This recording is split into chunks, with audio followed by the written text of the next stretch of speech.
નમસ્તે મિત્રો, આજે આપણે બનાવીશું મકાઈનો ચેવડો. આ ચેવડો સ્વાદમાં તીખો અને ચટપટો લાગે છે, તો ચોમાસાની ઋતુમાં તેને ખાવાની ખૂબ જ મજા પડે છે.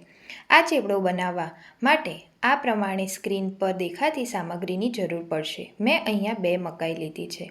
તો તમે પણ ઘરમાં 2-3 વ્યક્તિ માટે ચેવડો બનાવવાના હોય તો તમે આટલી મકાઈ લેવી. તમે અહીંયા અમેરિકન કે દેશી કોઈ પણ મકાઈનો ઉપયોગ કરી શકો છો.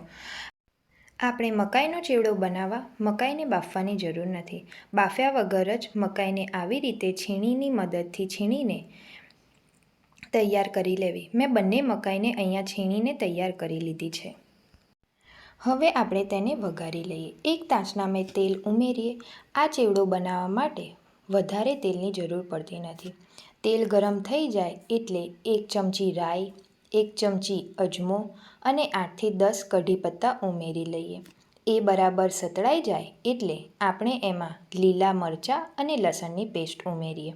આ ચેવડો તીખો ખાવાની મજા આવે છે એટલે મરચાં તમે તમારા ટેસ્ટ પ્રમાણે લઈ શકો છો. લસણ મરચાંની પેસ્ટને થોડીવાર સાતળવા દઈએ. હવે આપણે તૈયાર કરેલી મકાઈની પેસ્ટને ઉમેરીએ. મકાઈની પેસ્ટને આપણે વઘાર સાથે સારી રીતે મિક્સ કરી લઈએ અને એ 3 થી 4 મિનિટ મકાઈને આવી રીતે હલાવતા ચડવા દઈએ. હવે આપણે એમાં દૂધ ઉમેરી લઈએ. મેં અહીંયા 1 વાટકી જેટલું દૂધ લીધું છે. દૂધને મકાઈમાં બરાબર મિક્સ કરી લઈએ.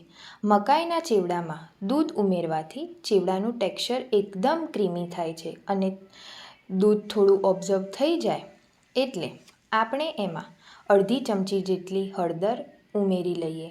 પછી આપણે ચેવડાને હલાવતા ચડવા દઈએ અને ચેવડો થોડો ઘટ થઈ જાય એટલે આપણે એમાં સ્વાદ અનુસાર મીઠું ઉમેરી લઈએ અને આવી રીતે ચેવડો ઘટ થઈ જાય ત્યાં સુધી તેને ચડવા દઈએ અને પછી આપણે તેને કોથમીરની મદદથી ગાર્નિશ કરી લઈએ અને તૈયાર છે ગરમા ગરમ આપણો મકાઈનો ચેવડો.